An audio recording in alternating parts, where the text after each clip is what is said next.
আসসালামু আলাইকুম। কেমন আছেন সবাই?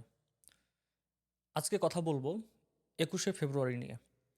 অর্থাৎ আমাদের জীবদ্দশায় আমরা ২১শে ফেব্রুয়ারি পালনের যে বিবর্তন দেখছি, অর্থাৎ ২০০০ সালের পরে ২১শে ফেব্রুয়ারি কীভাবে পালিত হইছে এবং এই যে ২৬-এর নির্বাচনের পর তারেক রহমান এবং গতকালকে শফিকুর রহমান ২ জন মোটামুটি একইভাবে ২১শে ফেব্রুয়ারি পালন করেছেন। অর্থাৎ তারা শহীদ মিনারে গেছেন, ফুল দিছেন এবং অতঃপর সবাইকে নিয়ে সম্মিলিত মোনাজাত করছেন। এখন ২ জনে মোটামুটি একই রকম কাজ করছেন। কিন্তু তারেক রহমান এটার জন্য প্রশংসিত হচ্ছেন। অপরদিকে শফিকুর রহমান সমালোচিত হচ্ছেন। এখন প্রশ্ন হচ্ছে, একই রকম কাজ করা সত্ত্বেও একজন সমালোচিত এবং আরেকজন প্রশংসিত কেন হচ্ছেন? দ্বিতীয়ত, আমাদের দেশে মোটামুটি ৯০% মুসলিমের একটা দেশ। তো এই দেশে আরেকটা সমস্যা হলো যে আমাদের যা আলেমরা, সেই আলেমরা মোটামুটি কোনো বিষয়ে একমত কখনোই হতে পারেন না। তো আমরা দেখি যে সালাফি ঘরানার যে আলেম তারা মোটামুটি এটাকে বা এ ধরনের যে কালচারগুলো থাকে সেটাকে শিরক বলে থাকেন, পুরোপুরি হারাম।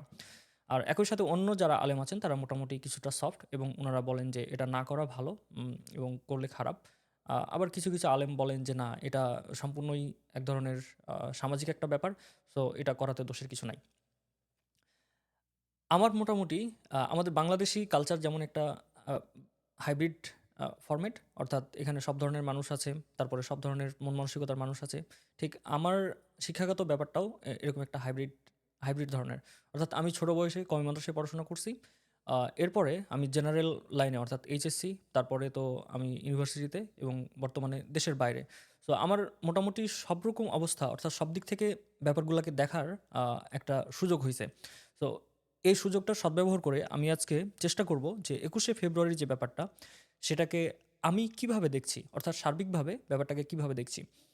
কিন্তু এখানে কিছু ডিসক্লেইমার হইল যে আমার এই চিন্তাগুলা সম্পূর্ণই মোটামুটি একাডেমিক পার্সপেক্টিভ থেকে এবং এটা আমার ব্যক্তিগত অভিমত। আর আমার এই অভিমতগুলোকে কোনো ফতোয়া অর্থাৎ ইসলামিক কোনো স্কলারের ফতোয়া হিসেবে নেওয়া যাবে না। জাস্ট এগুলো হচ্ছে ইন ডেপথ একটা ডিসকাশন, সবার চিন্তা বা সবার যে চিন্তার খোরাক সেটাকে একটু জাগায়া দেওয়া এবং সবাই যাতে এই জিনিসটা নিয়ে ভাবে এবং আপনাদেরকে ডিসিশন নিতে হবে যে আপনি ২১শে ফেব্রুয়ারি কীভাবে পালন করবেন। ওকে, তাহলে শুরু করা যাক। প্রথমত আমি কথা বলবো যে ২১শে ফেব্রুয়ারির বিবর্তনটা নিয়ে। আচ্ছা, আমরা যারা মোটামুটি ৯০-এর পরে জন্মগ্রহণ করেছি, আমরা আমাদের জীবদ্দশায় দেখেছি যে ২১শে ফেব্রুয়ারির সকালবেলায় বা রাত থেকেই দেখা যাইতো যে গান বাজা শুরু হইতো। আমার ভাইয়ের রক্তে রাঙানো ২১শে ফেব্রুয়ারি আমি কি ভুলতে পারি। তো মাইকে গানটা বাজতো। আমরা এটা সকালেও দেখতাম। আমাদের সময়ে আসলে খুব সম্ভবত বেশিরভাগ স্টুডেন্টই যারা গ্রামে থাকছে বা শহর থেকে হয়তো একদম মূল শহরের বাইরে থাকছে, তারা শহীদ মিনারে ফুল দিতে যাওয়ার ব্যাপারটা হয়তো আমাদের সৌভাগ্য হোক আর যাই হোক সেটা হয়নি।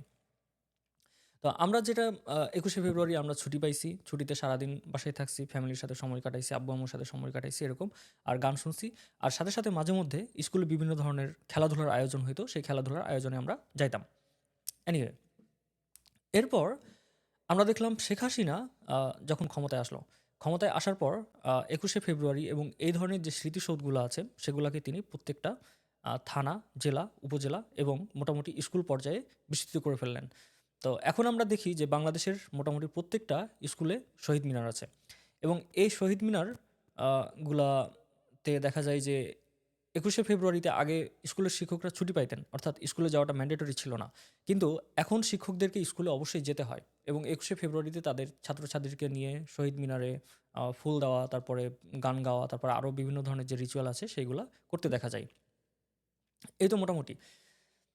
আমাদের রাষ্ট্রীয় যে ব্যাপার সেটা বিগত ৫১ বছরে শহীদ মিনারে ফুল দেওয়া এবং সেখানে অনেক মানুষ রাজনৈতিক যে নেতাকর্মী আছে তারা রাত ১২টার পর পরে সেখানে গিয়ে অনেক তাড়াহুড়া করা, হুড়োহুড়ি করা, এগুলো আমরা দেখে আসতেছি। এবং শহীদদের জন্য যে কোনো দোয়া করা বা কোনো প্রার্থনা করা সেই জিনিসটা আমরা কখনোই দেখিনি। কিন্তু এইবার অর্থাৎ ২৬-এর আ যে ইলেকশন হইল, এই ইলেকশনে তারেক রহমান আমরা দেখলাম যে গতকালকে উনি শহীদ মিনারে গেছিলেন এবং শহীদ মিনারে যাওয়ার পর উনি ফুল দিছেন। ফুল দেওয়ার পর সেখানে সম্মিলিতভাবে মোনাজাত করছেন। অর্থাৎ তার অধীনস্থ যারা কর্মকর্তা, কর্মচারী এবং দলীয় যারা নেতাকর্মী ছিল তাদের সবাইকে নিয়ে তিনি সেখানে শহীদদের জন্য, শহীদদের আত্মার মাগফিরাত বা তারা যাতে জান্নাত পায় এইজন্য তাদের জন্য দোয়া করছেন। অপরদিকে আমরা দেখলাম যে শফিকুর রহমান তিনিও শহীদ মিনারে গেছেন এবং বিরোধী দলের হয়তো এটা একটা প্রোটোকল আছে যে যদি বাংলাদেশ সরকারের কেউ বিরোধী দল হিসাবে থাকে তাহলে তাকে শহীদ মিনারে যাইতে হবে এবং শহীদ মিনারে গিয়ে ফুল বা এই ধরনের যে ফর্মালিটি আছে সেগুলো করতে হবে। তো উনিও খুব স্বাভাবিকভাবে সেটাই করছেন। কিন্তু ওনাকে নিয়ে অনেক বেশি সমালোচনা হচ্ছে। অপরদিকে তারেক রহমানকে নিয়ে অনেক বেশি প্রশংসা হচ্ছে যে যেই ট্যাবুটা কেউ ভাঙতে পারে নাই, অর্থাৎ 51 বছর ধরে কেউ শহীদদের জন্য দোয়া করে নাই শহীদ মিনারে গিয়ে, সেটা তারেক রহমান শুরু করছেন। অপরদিকে ইসলামিক দল হিসেবে জামাতে ইসলামের উচিত ছিল যে শহীদ মিনারে ফুল না দেওয়া, বরং শুধুমাত্র দোয়া বা প্রার্থনা বা মসজিদে কোনো আয়োজন, এটার মধ্যে এটা সীমাবদ্ধ রাখা উচিত ছিল। অথচ আমরা দেখলাম যে তিনি ফুল দিছেন। এটা নিয়ে অনেক বেশি সমালোচনা হচ্ছে। এখন প্রশ্ন হচ্ছে যে ইসলামে এটার অবস্থানটা আসলে কি, ইসলাম এটা নিয়ে কি বলতেছে, এবং সেকুলার দৃষ্টিভঙ্গি থেকে আমরা দেখি যে রাষ্ট্র এই ধরনের ব্যাপারগুলোকে কেন প্রমোট করে, অর্থাৎ 21শে ফেব্রুয়ারি আয়োজন করতে হবে, 21শে ফেব্রুয়ারি তারপরে 26শে মার্চ, এই আয়োজনগুলো কেন করা হয়, মানুষ কেন এই জিনিসগুলো করে। তো এই জিনিসগুলো আমরা একটু আসলে বোঝার চেষ্টা করি। আধুনিক যে রাষ্ট্রীয় কাঠামো সেটা মূলত জাতীয়তাবাদের উপর প্রতিষ্ঠিত। অর্থাৎ কোনো একটা জাতিগত ইউনিটির প্রয়োজন হয় যে আমরা বাঙালি জাতি, আমাদের কিছু সংস্কৃতি আছে, আমাদের কিছু ঐতিহ্য আছে, আমরা সবাই একটা জায়গায় একই রকম, এই ধরনের কিছু ব্যাপার থাকে। তো 21শে ফেব্রুয়ারি ঠিক এরকমই একটা ব্যাপার। আহ, 21শে ফেব্রুয়ারি 1952 সালে আমরা জানি যে একটা আন্দোলন হয়েছিল এবং আমাদের বাংলা ভাষাকে মাতৃভাষা এবং রাষ্ট্রীয় ভাষা করার দাবিতে, এবং সেখানে গুলি চালানো হয়। গুলি চালানোর পর সালাম, রফিক, বরকত ওনারা শহীদ হন, আল্লাহ তাদেরকে জান্নাতবাসী করুক। এখন আমরা যদি দেখি ভাষা, অর্থাৎ কে কোন ভাষায় কথা বলবে, এটা একটা স্বতঃস্ফূর্ত প্রক্রিয়া। আমরা বাংলাদেশে থাকি, আমরা সেই শত শত বছর থেকে আমরা বাংলাদেশে বসবাস করতেছি এবং আমাদের মাতৃভাষা বাংলা। সো আমরা বাংলাতে কথা বলবো, এটা একটা ন্যায্য এবং স্বাভাবিক একটা অধিকার ছিল এবং আন্দোলন ছিল। তো সেটারই অংশ হিসাবে বাঙালি জাতি, অর্থাৎ বাংলা ভাষায় যারা কথা বলি আমরা, তারা সবাই এটার বিরুদ্ধে আমরা দাঁড়াইছিলাম পাকিস্তানি শাসকদের বিপক্ষে। তো খুব স্বাভাবিক, এটা আমাদের একটা কমন একটা ব্যাপার, অর্থাৎ আমাদের জাতিগত একটা সাধারণ ব্যাপার। এই যে জাতিগত সাধারণ ব্যাপার, এই ব্যাপারটাকেই রাষ্ট্র ব্যবহার করতে চাইছে। রাষ্ট্র এই ধরনের ব্যাপারগুলোকে কেন ব্যবহার করে? কারণ আমরা যে জাতিগতভাবে সবাই একই এবং সবাই একটা ভিত্তির উপর দাঁড়িয়ে এবং আমাদের কিছু কমন ইন্টারেস্ট আছে, এই ব্যাপারটা আমাদেরকে বারবার মেমোরি দেওয়া যে না, আমরা সবাই এই জায়গায় একই। এটা একটা ট্রেনিং। ফর এক্সাম্পল, আমি যদি আপনাদেরকে বলি, যেমন ধরেন আর্মিদের ক্ষেত্রে, তো আর্মিরা যুদ্ধের সময় তারা যুদ্ধ করে, কিন্তু যখন যুদ্ধ হয় না তখন তারা কি করে? তারা কি বসে থাকে? না। তারা দেখা যায় যে আরও এই ধরনের অনেক কঠিন কঠিন পরিশ্রমের মধ্য দিয়ে যায়। তারা দেখা যায় বিভিন্ন ধরনের খাল খনন করে, তারপরে ঘাস কাটে, এ ধরনের তাদের অনেক ধরনের রুটিন ট্রেনিং আছে। এই রুটিন ট্রেনিংগুলো করার উদ্দেশ্য হইল যে ফাইনালি তাদের যখন যুদ্ধের ডাক পড়বে তারা যাতে ওয়েল প্রিপেয়ার থাকে। ঠিক তেমনভাবে আমাদের জাতীয়তাবোধকে জাগ্রত করার জন্য এই ধরনের কিছু ইভেন্ট আছে, যেই ইভেন্টগুলা মূলত আমাদেরকে জাতিগতভাবে একটা মেসেজ দেয় যে আমরা সবাই একই, আমাদের একটা নির্দিষ্ট ইন্টারেস্ট আছে সবার, আমাদের নিজস্ব কিছু কমন গ্রাউন্ড আছে, যেই জিনিসগুলো আমাদেরকে একত্রিত করে রাখে। সো এই জায়গায় মূলত 21শে ফেব্রুয়ারি তারপর 26শে মার্চ এই ব্যাপারগুলো আমাদের আসে। এখন প্রশ্ন হচ্ছে যে এই যে 21শে ফেব্রুয়ারি, এটার আরও অন্য কিছু সিগনিফিকেন্ট আছে। 21শে ফেব্রুয়ারিকে আমাদের বাংলাদেশের মানুষ, অর্থাৎ জাতিগত ইউনিটির জন্য যতটা না ব্যবহার করে, আমার কাছে মনে হয় তারা বিশেষ করে রাজনৈতিক দলগুলা তাদের নেতাকর্মী এবং তাদের সাংগঠনিক যে কাঠামো, সেই কাঠামোগুলোকে স্থির এবং অ্যাক্টিভ রাখার জন্য বেশি ব্যবহার করে। ফর এক্সাম্পল, আমরা যদি দেখি যে বিগত 17 বছরে, অর্থাৎ শেখ হাসিনার শাসনামলে আমরা দেখছি যে আওয়ামী লীগের যারা নেতাকর্মী, শুধুমাত্র তারাই 21শে ফেব্রুয়ারিটা ভালো মতো পালন করছে, এবং তাদের একেবারে উপরের লেভেলের নেতাকর্মীর থেকে শুরু করে একদম তৃণমূল লেভেল নেতাকর্মী, তাদের পকেটেও কিছু টাকা গেছে যে 21শে ফেব্রুয়ারি তারা ভালো মতো পালন করবে। এটার মাধ্যমে তাদের যে দলীয় অবকাঠামো, অর্থাৎ আওয়ামী লীগের যে দলীয় অবকাঠামো, তার একদম টপ টু বটম সবার মধ্যে তাদের একটা অ্যাক্টিভিটি চলছে এবং তারা অ্যাক্টিভ থাকছে। সো এটা এটা আমার কাছে মনে হয় যে তারা দলীয় স্বার্থে বেশি করছে, যতটা না আমাদের জাতীয়তাবাদী স্বার্থে। ঠিক অনুরূপভাবে আমরা এবার দেখতেছি যে বিএনপির যারা তৃণমূলের নেতাকর্মী, তারা আমাদের উপজেলা, স্কুল, ইভেন সব জায়গায় এ ধরনের নেতাকর্মীরাই মূলত অ্যাক্টিভিটিটা চালাচ্ছে, অর্থাৎ ফান্ডিংটা তাদের মাধ্যমে হচ্ছে। সো আমরা এটাকে বলতে পারি যে বাংলাদেশের সংস্কৃতিতে অর্থাৎ বাংলাদেশের যে রাজনৈতিক কাঠামো, সেখানে আমরা দেখি এটা যতটা না জাতীয়তাবাদী চেতনার থেকে মানুষ করে থাকে, তার চাইতে বেশি দলীয় চেতনা থেকে করে থাকে। অর্থাৎ তাদের দলের নেতাকর্মীদেরকে একটা ফান্ডিং দেওয়া, তাদের দলের নেতাকর্মীদের সাথে ইন্টারাকশন রাখা এবং তাদের দলের একটা প্রভাব প্রতিপত্তি এবং টপ টু বটম যে সাংগঠনিক যে স্ট্রাকচার, সেটাকে আবার পুনরায় অ্যাক্টিভ করা, এটার জন্য মূলত করে থাকে। আচ্ছা, এরপরে এখন আমরা বোঝার চেষ্টা করব যে এই যে শহীদ মিনার, এই জায়গাগুলোকে পবিত্র কেন বলা হয়, এবং এই যে শহীদ মিনারের যে কাঠামো, সেই কাঠামোগুলো কেন এভাবে তৈরি করা হয়, এবং এগুলোর পেছনে আমাদের সামাজিক যে দৃষ্টিকোণ সেটা কীরকম, এবং ধর্মীয় যে দৃষ্টিকোণ সেটা কীরকম। আমাদের বাংলাদেশে আমরা যদি দেখি যে এই ধরনের অবকাঠামো অর্থাৎ শহীদ মিনার এবং সাভারে জাতীয় স্মৃতিসৌধ, এই দুইটা কাঠামো সবথেকে বেশি গুরুত্বপূর্ণ।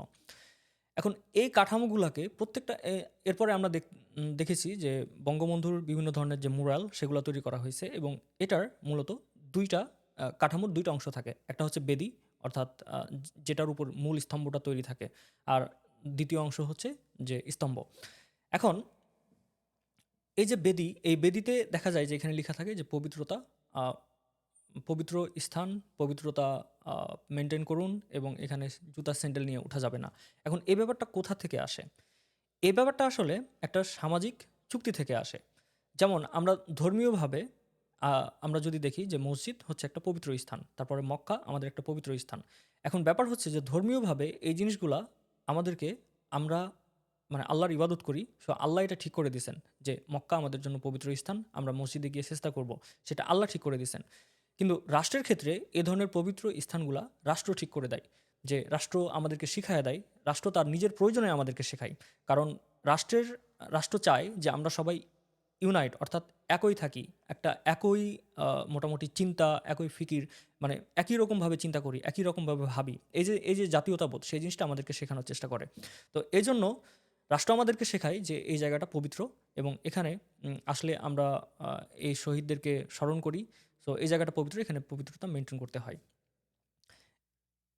বাংলাদেশের যে অবকাঠামোগুলো অর্থাৎ বেদি, তারপরে বাংলাদেশের শহীদ মিনারের যে আকৃতি, এটা বাস্তবতা যে বেশিরভাগ শিল্পী মোটামুটি আমাদের ভারতীয় উপমহাদেশে শৈল্পিক অর্থাৎ সনাতন ধর্মের একটা প্রভাব আছে। অর্থাৎ সনাতন ধর্মে আমরা দেখি যে দেবী, তারপর দেবদেবীর যে বিভিন্ন ধরনের পূজা মূর্তি করা হয়, সেখানেও এরকম একটা স্ট্রাকচার থাকে। অর্থাৎ নিচের যে বটম জায়গাটা সেখানে থাকে বেদি, এবং মানুষ পূজা করার জন্য সেখানে দেখা যায় খালি পায়ে যায়। তারপরে সেখানে মূল যে স্তম্ভ, অর্থাৎ দেখা যায় আমরা হিন্দুদের ক্ষেত্রে যদি দেখি, তাহলে হয়তো মনে করেন বিভিন্ন ধরনের যে দেবী থাকে, তার সহকর্মী থাকে, এরাকে পূজা করে। তো ঠিক বাংলাদেশের যে কাঠামোগুলা, এই কাঠামোগুলো আমার কাছে কিছুটা এরকম মনে হয়েছে। অর্থাৎ এটার একটা ধাঁচ আছে, যে একটা পূজাতে যেরকমভাবে কিছু নির্দিষ্ট সংস্কৃতি মেনটেন করা হয়, যে আমরা বেদিতে যাই, তারপরে বেদিতে উঠে নির্দিষ্ট রিচুয়াল মেনে ফুল দিই, তারপরে সেখানে শ্রাদ্ধ দিই, এই ধরনের যে ব্যাপারগুলো আছে ঠিক এরকম করা হয়। তো এটাই হচ্ছে মূল কথা। অর্থাৎ ইসলামিক পবিত্র স্থান মূলত আল্লাহ আমাদেরকে বলে দেন যে কোন জায়গাটা পবিত্র, কোন জায়গাটা পবিত্র না। কিন্তু আমাদের রাষ্ট্রীয় ক্ষেত্রে অর্থাৎ সামাজিক কাঠামো মেনটেন করার জন্য এবং রাষ্ট্র তার ন্যাশনালিটি বজায় রাখার জন্য আমাদেরকে বলে দেয় যে এই জায়গাটা পবিত্র, এই জায়গাটার পবিত্রতা এভাবে মেনটেন করতে হবে। এখন রাষ্ট্র এই পবিত্র জায়গা ক্রাইটেরিয়া সেট করার জন্য বিভিন্নভাবে প্রভাবিত হতে পারে। বাংলাদেশে যেহেতু সনাতন এবং মোটামুটি ভারতের একটা প্রভাব আছে, সেহেতু আমার কাছে মনে হয় যে এই ব্যাপারগুলো সনাতনদের দ্বারা কিছুটা প্রভাবিত, যেটা আমরা বিগত অনেক বছরে দেখে আসছি। এখন আমরা দেখার বা বোঝার চেষ্টা করব যে তারেক রহমান কেন প্রশংসিত হচ্ছেন এবং শফিকুর রহমান কেন এটাতে সমালোচিত হচ্ছেন। এই জিনিসটা বুঝতে গেলে আগে আমাদের ইসলামিক যে অবস্থান অর্থাৎ ইসলাম এই ব্যাপারটাকে কিভাবে দেখে সেটা খুব ভালো করে বুঝতে হবে। আচ্ছা, ইসলামের কোর যে আইডিয়াটা সেটা হচ্ছে তাওহিদ অর্থাৎ একাত্মবাদ। অর্থাৎ মানে যদি এবাদত করতেই হয় তাহলে সেটা শুধুমাত্র আল্লাহর সন্তুষ্টির জন্য ইবাদত করতে হবে। অর্থাৎ শুধুমাত্র আল্লাহর ইবাদত করতে হবে, অন্য কারো কোনো ইবাদত করা যাবে না। এবং সেখানে যদি কোনো ধরনের কোনো সম্ভাবনা তৈরি হয় যে আল্লাহর প্রতি কোনো ধরনের অংশীদারিত্ব তৈরি হচ্ছে, তাহলে সেই ইবাদত আর কোনোভাবেই কবুল হবে না। এখন যে কোনো ধরনের অংশীদারিত্ব অর্থাৎ এই যে ব্যাপারগুলো সেটা একদিনে তৈরি হয় না। আমরা যদি দেখি যে কুরাইশদের সময়ে অর্থাৎ রাসূল সাল্লামের প্রথম যুগে মোটামুটি সবাই আহ, হচ্ছে হুবল, আদ, এ ধরনের যে কিছু মূর্তি পূজা ছিল, আম, তাদের পূজা করত। এখন এদের পূজা যে করত, এই প্রাথমিক যে মূর্তিগুলো ছিল, তারা মূলত ছিল হজরত নূহ আলাইহিস সালামের পরবর্তী বংশধর। অর্থাৎ মূর্তিগুলোর অনেকগুলো নামই ছিল হজরত নূহ আলাইহিস সালামের পরবর্তী যে বংশধর, তাদের অনেকে অনেক সৎ মানুষ ছিলেন এবং অনেক সালেহ বা হচ্ছে সৎকর্মশীল ছিলেন। তো ওই সময়ের মানুষজন কি করলো, এই সৎকর্মশীল মানুষজন যখন মারা গেল তখন তাদেরকে মেমোরিতে রাখার জন্য তাদের মূর্তি তৈরি করলেন, যে না, ওনারা আমাদের সৎ মানুষ ছিল। এর পরের জেনারেশন করলো কি, তাদের কাছে গিয়া প্রার্থনা করা শুরু করলো যে না, আপনারা যেহেতু সৎকর্মশীল ছিলেন, তাহলে আমাদের জন্য আল্লাহর কাছে উম, মানে আপনাদের অশিলাই আমরা আল্লাহর কাছে জান্নাত চাই, বা এই ধরনের তারা কাজকর্ম করা শুরু করলেন। এবং ফাইনালি তারা মূর্তিকে একদম পুরো মাত্রায় পূজা অর্চনা করা শুরু করলেন। ঠিক এই জায়গায়, অর্থাৎ ইসলামের এই জায়গাতেই অবস্থানটা, অর্থাৎ সালাফি যারা আলেম, তারা একাত্মবাদের ব্যাপারে অর্থাৎ তাওহীদের ব্যাপারে খুবই শক্তিশালী এবং কঠোর একটা অবস্থানে থাকেন। এবং ওনারা এজন্যই, অর্থাৎ ইসলামের নামে বা সৎকর্মশীল বা যে কোনো ব্যক্তির নামে কোনো স্থান, কোনো মূর্তি বা এই ধরনের কোনো অবকাঠামো তৈরিকে তারা সমর্থন করেন না। এবং এই ধরনের অবকাঠামো তৈরি করলে সেখানে শিরক হবে অথবা শিরক হওয়ার একটা সম্ভাবনা তৈরি হবে। এজন্যই মূলত উম, কওমি অর্থাৎ সালাফি যে আলেমরা, তারা এটাকে একদম স্ট্রিক্টলি না করেন, যে এটা হচ্ছে মোটামুটি, যদিও সরাসরি হয়তো শিরক এখন হচ্ছে না, বা শিরকের সমপর্যায়ে হয়তো আজকে না কালকে হবে, বা এখন শিরক হচ্ছে, শিরক হওয়ার একটা সম্ভাবনা তৈরি আছে বা তৈরি হচ্ছে। অপরদিকে কিছু কিছু আলেম আছেন যারা অনেক বেশি উদারপন্থী। তারা চিন্তা করেন এটা যেহেতু একটা জাস্ট একটা সামাজিক চুক্তি, একটা সামাজিক রিচুয়াল, যেমন হয়তো আমরা বিয়ে বাড়িতে যাই, বিয়ে বাড়িতে গিয়ে বিভিন্নভাবে বিয়ের উদযাপন করে, ঠিক তেমনভাবে রাষ্ট্র তার যে নাগরিক, তার নাগরিকদের ভেতরে যে চুক্তি, সেটা কিভাবে করবে সেটা সম্পূর্ণই রাষ্ট্রের ব্যাপার। সো এখানে আমরা ধর্মীয় ব্যাপারকে না মিলাই, এজন্য অনেক আলেম এ জায়গায় ছাড় দেন এবং ওনারা বলেন যে এটা আসলে করলেও খুব একটা সমস্যা নেই। সো এটাই হচ্ছে ব্যাপার। এখন ওভারঅল আমাদের বাংলাদেশে মোটামুটি আলেমদের অভিমত যে এই ধরনের যে স্ট্রাকচার বা এই ধরনের যে স্থাপনা, সেখানে গিয়ে শহীদদের জন্য ফুল দেওয়া এটা ঠিক না। যেহেতু জামাতে ইসলাম এই রাজনীতিটা করতেছে, অর্থাৎ ইসলাম নিয়ে রাজনীতি করতেছে, এবং এবারই প্রথম যে তারা জনগণকে মোটামুটি একটা সেন্টিমেন্ট তৈরি করছে যে তারা যদি ক্ষমতায় যায়, তাহলে তারা ইসলামিক যে রিচুয়াল বা ইসলামিক যে নিয়মকানুন সেগুলা মানার চেষ্টা করবে। তো শফিকুর রহমান এই ধরনের কথাবার্তা দিয়ে বা এই ধরনের একটা ভাইব তৈরি করেও তিনি সেই কাজটা করেননি। সেজন্যই তিনি অনেক বেশি সমালোচিত হচ্ছেন। হয়তো এই ধরনের মানুষগুলো, অর্থাৎ শফিকুর রহমানের যারা সমর্থক, তারা আশা করছিলেন যে শফিকুর রহমান হয়তো এই যে সংস্কৃতিটা সেটা পুরোপুরি পরিবর্তন করে দিবেন। অর্থাৎ তিনি হয়তো শহীদদের জন্য মসজিদে যাবেন, মসজিদে গিয়ে বাইতুল মোকাররমে যাবেন, সেখানে গিয়ে খতিবকে নিয়ে দোয়া করবেন, তারপরে তাদের মাগফিরাতের জন্য দোয়া করবেন, এই ধরনের ব্যাপার।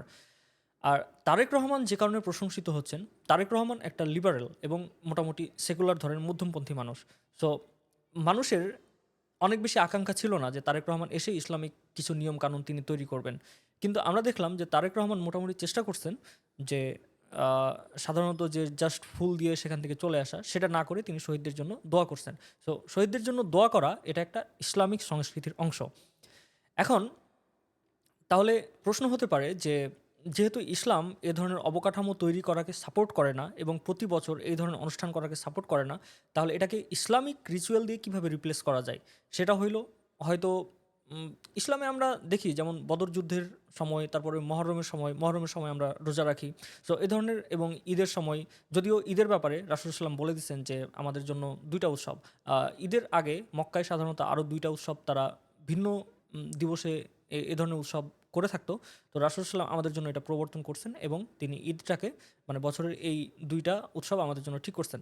সো অনেক আলেমদের মতে এই ধরনের উৎসব, অর্থাৎ ইসলামে উৎসবের সংখ্যাও সীমিত এবং সেটা হচ্ছে পারমিসেবল, অর্থাৎ রাসূল সাল্লাম এবং আমাদের কোরআন, অর্থাৎ আল্লাহ এবং তার রাসূল প্রচলিত যে মতামত বা সেখান থেকে আসতে হবে, নতুনভাবে কিছু তৈরি করা যাবে না। সো এই জায়গাতেও কিছু স্ট্রিক্টনেস আছে।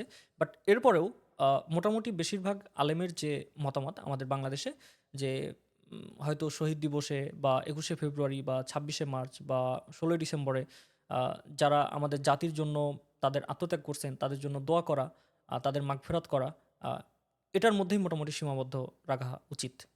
এটাই। আর অন্যান্য ক্ষেত্রে আমরা দেখলাম যে তারেক রহমান এই সংস্কৃতিটা পরিবর্তন করার চেষ্টা করছেন। তিনি ফুল দিছেন এবং সাথে, সাথে মোটামুটি শহীদদের জন্য দোয়া করছেন। সো উনি আসলে যেহেতু একটা সেকুলার মানুষ, বিএনপি মধ্যপন্থী একটা দল, সেহেতু তারা তাদের কাজ করছে। Expected, that's why Tarique Rahman অনেক বেশি প্রশংসা পাচ্ছেন। যাই হোক, এই মোটামুটি এখন আপনারা হয়তো বিষয়গুলা নিয়ে পুরোপুরি একটা আইডিয়া তৈরি হয়েছে কেন এই ব্যাপারগুলা কিভাবে। সো এটাই। এখন আপনার ব্যাপার যে আপনি কোনটাকে প্রাধান্য দিবেন। আপনি কি আপনার জাতীয়তাবাদকে প্রাধান্য দিবেন? নাকি আপনার ধর্মীয় যে সংস্কৃতি অর্থাৎ আপনার ধর্মীয় যে দৃষ্টিকোণ সেটাকে প্রাধান্য দিবেন? আপনি যদি ধর্মীয় দৃষ্টিকোণকে প্রাধান্য দেন, তাহলে সেক্ষেত্রে ২১শে ফেব্রুয়ারিতে আলাদা করে ফুল না দেওয়া উচিত এবং সেক্ষেত্রে আপনি জাস্ট হয়তো তাদের জন্য দোয়া করলে যে তাদের আত্মত্যাগের বিনিময়ে আপনার যে স্বাভাবিক ভাষা, আপনি যে ভাষায় কথা বলতে চান সে ভাষায় হয়তো কথা বলতে পারতেছেন। যদি ১৯৫২ সালে দেখা যাইত যে পাকিস্তানিরা উর্দু ভাষা আমাদের উপর চাপায় দিত, তাহলে সেক্ষেত্রে আমরা আমাদের যে প্রিয় ভাষা, আমাদের যে স্বতঃস্ফূর্ততা, সেই স্বতঃস্ফূর্ত ভাষায় আমরা কথা বলতে পারতাম না। সো শহীদদের প্রতি কৃতজ্ঞতার জায়গা থেকে আমরা তাদের জন্য দোয়া করতে পারি। এটা হচ্ছে ইসলামিক পার্সপেক্টিভ। আর সেগুলার পার্সপেক্টিভ থেকে আপনি ফুল দেন, আরও অন্যান্য কিছু করতে পারেন। তারপরে আরও রাষ্ট্রীয় যে রিচুয়াল আছে ন্যাশনালিটি বজায় রাখার জন্য, সেগুলা করতে পারেন। সেটা টোটালটাই আপনার উপর। ধন্যবাদ সবাইকে।